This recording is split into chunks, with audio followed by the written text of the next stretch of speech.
Dilansir dari CNN Indonesia, Bank Dunia atau World Bank memangkas proyeksi pertumbuhan dan ekonomi di kawasan Asia Timur dan Asia Pasifik dari yang sebelumnya 5,4% menjadi 5% di tahun 2022. Hal ini terjadi dikarenakan invasi yang dilakukan Rusia ke Ukraina. Aditya Mato, Kepala Ekonom Bank Dunia Asia Timur dan Pasifik, mengungkapkan bahwa guncangan yang beragam membuat pihak mereka menurunkan proyeksi pertumbuhan ekonomi secara signifikan. Sehingga proyeksi pertumbuhan ekonomi yang paling dapat terwujud yakni sekitar 5% secara rata-rata. Nah teman-teman, guncangan apa sih yang dimaksud? Guncangan yang dimaksud adalah pandemi COVID-19, perang Rusia dan Ukraina, lonjakan inflasi yang terjadi di beberapa negara. Bukan cuma itu, tapi juga pengetatan kebijakan moneter di Amerika Serikat atau AS, serta perlambatan struktural yang terjadi di China. Jika kondisi global memburuk dan respon kebijakan nasional melemah, maka pertumbuhan ekonomi di kawasan Asia Pasifik dan Timur bisa saja melemah menjadi 4% saja. Penurunan proyeksi ekonomi di kawasan Asia Timur dan Pasifik ini sejalan dengan prediksi pertumbuhan ekonomi China yang melemah tahun ini.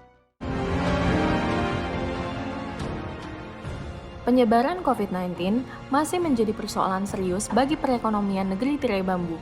China menerapkan pembatasan ketat atau lockdown untuk mencegah penyebaran virus, sehingga berdampak terhadap aktivitas transportasi dan logistik, serta sangat mempengaruhi perekonomian domestik. China pun menghadapi krisis properti yang belum kunjung mereda.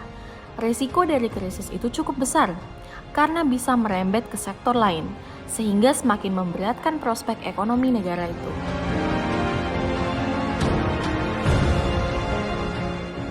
IMF pun menilai bahwa kondisi China akan sangat mempengaruhi prospek ekonomi global secara umum pada tahun depan. Pasalnya, China memegang peranan penting dalam perdagangan global, sehingga pelemahan negara itu bisa berimbas kepada negara-negara lain.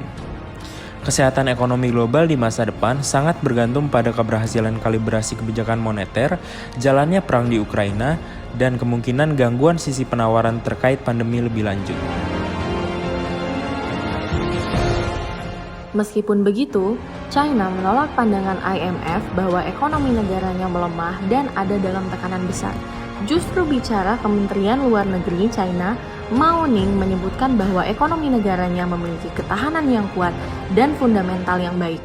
Mao tidak mau negaranya disalahkan oleh IMF karena turunnya prospek ekonomi global.